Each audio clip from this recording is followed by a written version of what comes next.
The preceding program was paid broadcast. Any ideas, comments, and opinion expressed by the program hosts do not necessarily reflect the views and opinion of the station. The program and its producers are not affiliated with the station. Ang dinalan sa kasulatan sa aton sini nga adlaw makita sa mga kasulatan ni Isaias, sa Isaias Kapitulo 40. Kag akon pagabasahon ang versikulo 31. Ang pulong sa Dios nagpayag sa aton, apang ang nagahulat sa Ginoo magabag-o sang ila kusog, magatimbuok sila nga may mga pakpak subong sang mga agila, magadaragan sila kag indi paglapyon, magalakat sila kag indi pagpunawon. Amen sa kalantahon nga aton nga ginpamatian. Kag kabay pa nga amuman ini ang kalantahon sang aton tagsa-tagsa ka mga tagipusoon. Ilabi na gid sa pagsugata naton sa aton Ginoo paagi sa pagatuon kag sa pagpamalandong naton sa iya bala niya pulong. May pulong bala nga masami aton ini nga mabatian kag kabay pa nga aton man ini nga nahangpan gid ining pulong bala nga Christ likeness. Ang butsilingon sini nga mangin kaangay kita sakay Kristo Jesus. Ang ina nga pulong makita man ina naton sa Biblia kag ang isa ka kamatuoran nga aton nga matun-an sa Biblia nga ikaw kag ako gintubos kita sang aton nga Dios kag ang handom kag tinutuyo sang Ginoo nga samtang nagadugay kita nga nagadugay sa pagtuluhan ang aton nga kabuhi gili ginakambyo niya amat-amat nga mangin katulad sang iya nga anak nga amo si Kristo Jesus. Amo ina nga ang pulo nga Christ likeness, ang ideya dira nga mangin kaangay kita sakay Kristo Jesus, nga ginadihon kita sa Ginoo ayan paagi sa mapagtilaw, sa mga pagsabdong, sa mga pagtulunan, kag naibuluan naton nga ang Biblia amo ini ang iyagid nga galamiton nga ikaw kag ako matudluan, masangkapan nga mangin kaangay ang aton kabuhi sa kay Kristo Jesus. Walay sapayan nga indi kita manginhimpit katulad sang iya nga anak, kay nibaluan naton niya nga didto na ini matabo ang ginatog naton perfect sanctification, ang ginatog naton glorification didto sa iya nga ginarian. Apang samtang yari kita sa sinikalibutan, dapat nga magtubo kag amat-amat nga nagabag-o, nagabalaan nga nagabalaan, nagahamtong nga nagahamtong, kag subong man nagatubo nga nagatubo ang ato niya kabuhi nga mangin kaangay sa kay Kristo Jesus. Ang maning kalantahon diri nga aton nga ginpamatian more like the Master, nga ang aton niya kabuhi mangin kaangay sa kay Kristo Jesus. Ang mga pulong nga nagakawa sa aton mga baba, ang mga binuhatan niya ginabuhat sa aton nga mga kamot, kabisan pa ang manguna-una nga ginauna-una sang aton niya nga panguna-una, kabay pa nga ini tanan-tanan makahatag sa kaymayaan sa aton niya Ginoo. More like the Master. Now, magapadayon kita diri sa pagtuon naton sa pulong sang aton ni Ginoo, kag kon may mga butang kamo nga gusto ninyo ipabutyag diri sa amon, ayan mga pasalamatan nyo ina nga mga kamatuoran niya natun-an naton, o kon mga pamangkot man, o kon mga suggestions man, malipay gid kami nga makabaton sa inyong mga text messages o kon inyo man dira nga pagtawag sa amon diri. Kag kun may handuman kamo nga makabaton sang libre nga kopya sang aton nga English Bible o kon Hiligaynon Bible man, may ari pa kita diri nga ginapangatag naton ini sang libre. So ipadala ninyo ang inyong kompleto nga pangalan kag address sa sini nga cell number 0917 1880832. liwaton akon 0917-1880-832. So kabay pa nga ang Ginoo magapadayon gid sa pagbugay sa aton, ilabi na gid sang kaalam kag pagangop sa pagtuon naton sa pulong niya. Walking courageously in a world of chaos. Amo ini ang aton nga ginatun-an subong, kag ang kamatuoran diri nga makita naton nga ang isa sa mga butang nga dapat naton gali nga hanason sa aton nya nga espirituhanon nya pagkabuhi amo nga manginman linaumon kita.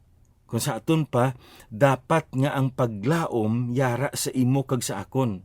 And of course, ini nga paglaom, napasad iniya sa promesa sang Dios. Kag nibaluan naton nga ang promesa sang Ginoo yara sa iblan ni pulong, amo niya kinahanglanon gid nga basahon naton ang Biblia kay yara dira ang promesa sang Dios. Kag nga ang aton nga paglaom napasad sa promesa sang Dios. So hindi kita makalaom sang nagakaigo nga paglaom kung wala kita kahibalo sang saad sang Dios. Kag hindi naton may baloan ang saad sang Dios kung wala kita nagabasa sang iya pulong. Amo ini kaimportante gid ang Biblia nga aton tun-an, pagapamlandungan kag basahon kay paagi sini makalaom kita sa aton nga Ginoo. Ti sa aton ni pagtuon diri, ang aton ginatun-an amo ang paglaom ni Isaiah. Kag ining aton diri nga dinalan tam-an namang ini kalipot, Isaiah chapter 40, nagsugod kita sa verse 28 kag nagauntat ini sa verse 31.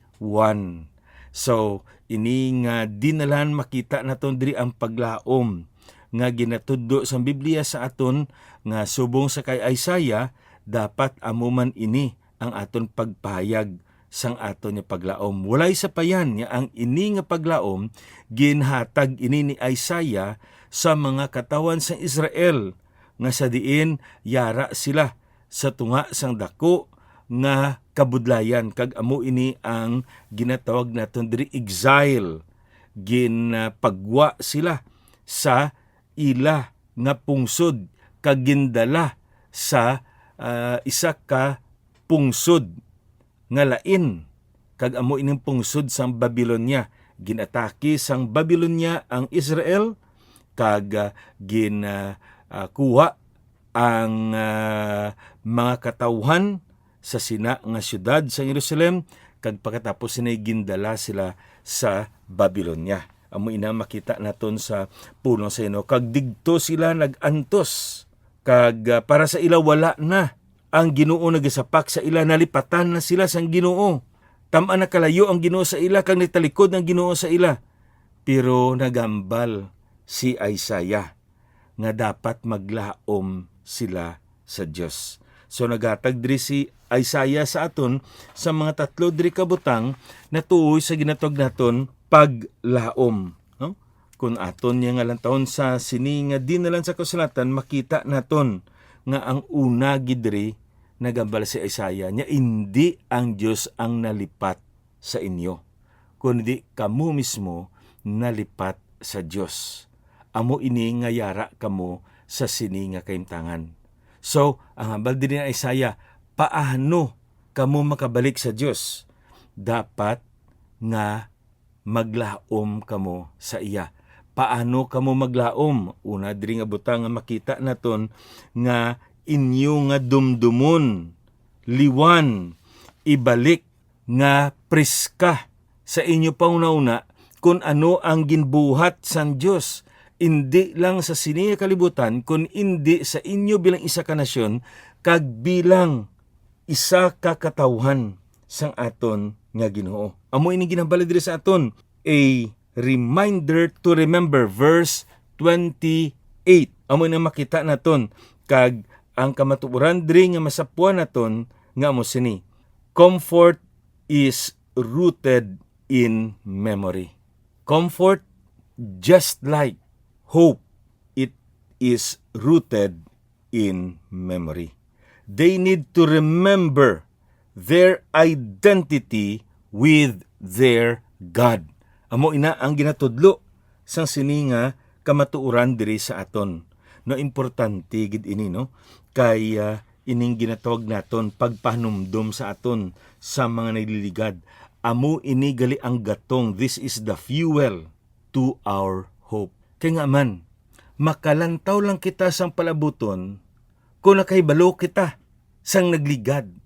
Kay kung masaligan naton siya sa nagliligad, masaligan taman siya sa palabuton. Kung nakahimo siya sang sini nga butang sa nagligad, makasarang man siya sa paghimo sang sina nga butang sa palabuton. Amo ini akon aton nga lang taon, gatong ini siya. This is the fuel to our hope and comfort, remembering the past. Amo na kaimportante nga kung ara kita sa mga mabudlay nga mga sitwasyon kahimtangan sa pagpangabuhi, hindi kita magsunggod, hindi kita mamasol. Kung hindi, pahimuyong kita, ibalik naton ang aton pangunauna sa mga nagliligad.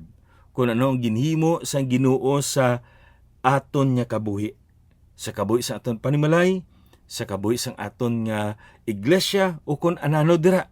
Kag paagi sini, amo ini ang gamiton man naton nga makalig-on sang aton nga pagtuo kag mapasad ang aton nga paglaom. Ti amo ining ginambal diri na Isaiah. Amo ni kun lang taon naton diri sa verse 28, wala ka makahibalo, wala ka bala makabati. Ano ining ginambal diri na Isaiah? Nya mga katawan sa Israel, nakabati kamo sini nga butang, nakahibalo na kamo sini nga butang. Ihandurawan ninyo balik labas ang ini nga mga butang sa inyo panuna, kay amo ini ang sadsaran sang inyo nga paglaom kag subong man comfort o kon pagpalipay. So amo inigli ang makita naton diri. Now ikaduwa diri nga masapuan naton kang kamaturan nga makita naton diri, nagpadayon diri si Isaiah. Verse 29, siya naghatag sing gahom sa ginapunaw, kag sa wala sing gahom nagadugang siya sing kusog. Anong kamatuoran diri nga makita naton kag masapuan naton? Sa sini nga dinalan sang kasulatan, siya ang taghimuno sang aton nga mga kinanglanon. Ang gusto diri ihambal ni Isaiah sa makatawan sa Israel. Are you fainting? Remember God, because God is the one that gives power to the fainting, to the faint. Are you weak? Remember God, because God is the one that gives strength to the weak. Amo ini makita naton sa sininga dinalan sang kasulatan diri. That's why kun aton nila ton importante gid ini, no? Nga makita naton ang inibla kamatuoran kay may isa gani ka Prime Minister, no, sa Great Britain sang England, kag ang ngalan niya si Margaret Thatcher, no? Nadunduman ko pa ni siya, gamay pa ko ni daw elementary pa ko ni nangin Prime Minister siya sang Britain, England, no? Kag may isa ka interview nga ginpamangkot siya, no?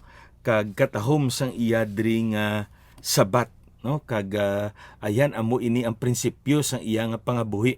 Kag amo ini ang iyang ginhambal diri maisa sa kapom nga bungat, kag amo ini ang ining halambalanon diri, no? The ship drives east, the ship drives west, whatever the gale that blows. 'Tis the set of the sail and not the gale that determines the way she goes. Tingambal niya ang sakayan, nagapanakayon sa sidlangan. Ang sakayan nagapanakayon sa katungdan. Anuman ang balod, kag anuman ang hangin nga nagahuyop sini. Apang ang layag amo ang naghatag sang direksyon. Ang layag amo ang nagadeterminar kung diin siya magkadto. Natam-an ni kaimportante nga butang sa kabuhi naton subong sa aton subong nga natun-an. Hindi ang sirkumstansya o kun hindi ang aton kahimtangan, hindi ang aton nga mga eksperyensya ang nagadeterminar sang aton nga pagpangabuhi. Kun hindi, kung paano naton ginaatubang ang ina nga mga sirkumstansya, ang ina nga mga kahimtangan, kag amo ina ang nagadikta sa aton nga pagpangabuhi.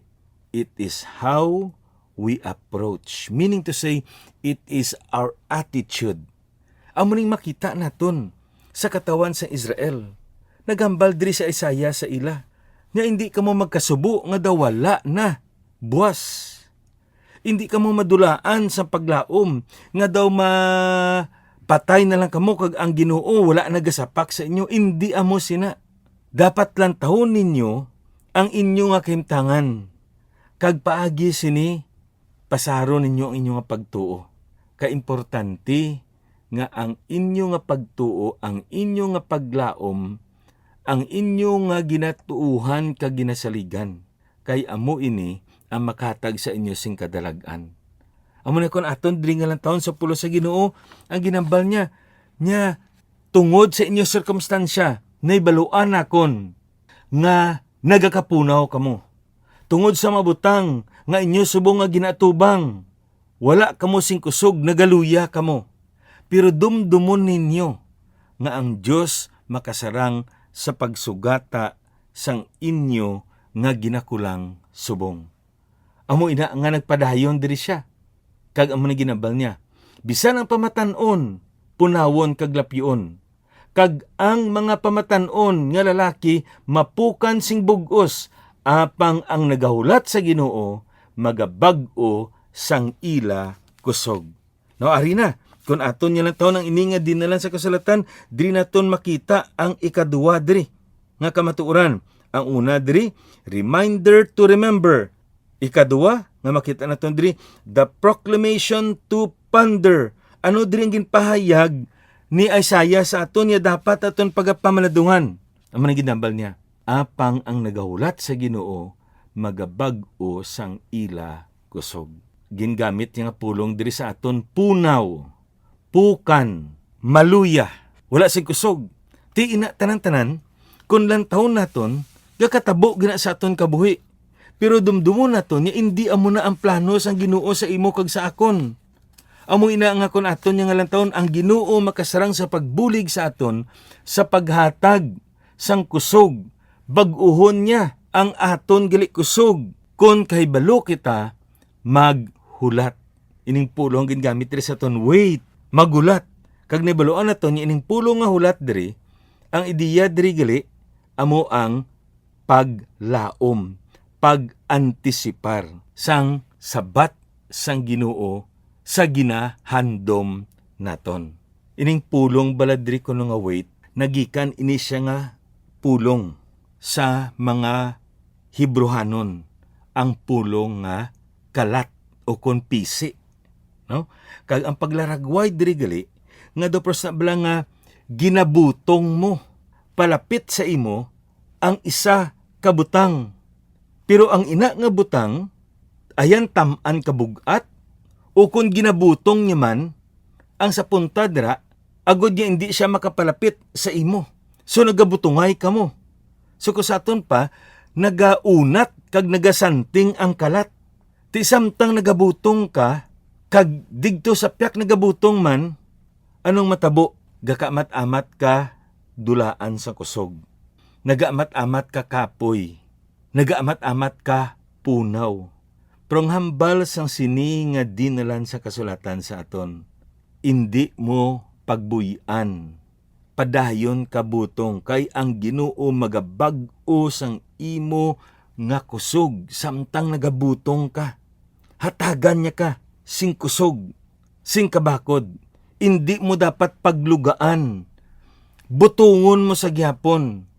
Kay ang Ginoo maghatag si mo sing kusog, sang kabakod, sing gahom, nga hindi madula ang imo kusog indi ka mapunaw kag madaog mo ang ina nga pagbutong nimo. So kung sa aton pa, suno sa isa ka managwali, nya katahom sang sini nga larawan. Kay do katulad inigali nga ang ina nga kaimtangan o kung eksperyensya nila sa ila kabuhi nga amo ini ang pagdala sa ila didto sa Babylonia, exile. Isa ina kabutang nga nagabutong sa ila nga mapunaw, nga madulaan sila sing paglaom, kag pagkatapos sini, ti masurrender na lang, pabayaan na lang nila kung ano daw matabo. Ti ang hambal diri ni Isaiah, nya hindi, dapat maglaom kamo, kaya nga aman, wala sa pay nga nagabutong sa inyo, ang hindi maayo, mabudlay, nga klase sang eksperyensya ninyo sa inyo pagpangabuhi dira sa Babylonia. Apang padayunan nyo lang butong, kay sa nagakaigo nga tion. Sa pagulat naton sa Ginoo, sa paglaom naton sa Ginoo, sa pagsalig naton sa Ginoo, ang ina kalapyo, iya nga bayluhan, sang kusog. Ang ina nga kakapoy, hatagan niya, bayluhan niya ina, sing kaisog. Kag ang ina nga tentasyon niya da mauntat, bayluhan niya ina, singgana nga magpadayon. Ang importante lang nga maghulat kita sa aton nga Ginoo. Katahom sa sinabla kamatuoran nga makita naton sa pulong sa Ginoo. Amo ina ang ginatawag naton, kinaiya sang aton Kristohanon nga pagkabuhi. Isa sa mga butang nga makita naton sa pulong sa Dios, kung matuduod kita nga Kristohanon, inang Kristohanon sa tagipusoon, hindi lang bala sa baba, makasarang kita sa pagpadayon. Kay nga aman, ang Ginoo magabulig sa aton. We will persevere. We will continue. Why? Because the Lord will enable us. Amo na akon aton nga lang taon sa pulong sa Ginoo, makita naton nga ang hambal diri ni Isaiah niya, hindi ni pagi sa inyo kusog kabakod, nga madaog nyo ina. Kung hindi hulat kamo sa Dios, kay bag-uhon niya ang inyo kusog, ang inyo kabakod, nga makabadayon kamo. Katahom sa sinibla kamaturan, nga makita naton sa pulong sa Dios. Kay kung aton gali nga lang taon, may dako nga bili ang pagulat. Liwaton akon, may dako nga bili ang pagulat. Kung kahibalo lang kita magulat sa Diyos, He will give us the best. Kung kabalo lang kita magulat sa Diyos, He will give us what we really need. Amo ini nga kadamo sang matumuluo kung kaisa nga nabaton nila, pasalamat sila, pero sang uli daw hindi nila na insindihan nga ang do amuman ini ang nakahatag sang kalaglagan sa ila. Kay may posibilidad dula sila kahulat sa Dios. Amo ini nga dapat magulat kita. Kay ihatag ina sang Ginoo ang pinakamaayo, ang amugid ina nga butang nga kinanglano naton sa nagakaigo nga tion. Kun makaibalo kita magulat, maglaom, kag magsalig sa iya. Padayuno naton ining pagtuon naton sa pulong sa Ginoo sa medasyon naton ni broadcast. Ini ang inyo abyan, alagad sakninan, Pastor Neil Vilches, ang Ginoo, magapakamaayo sa inyo.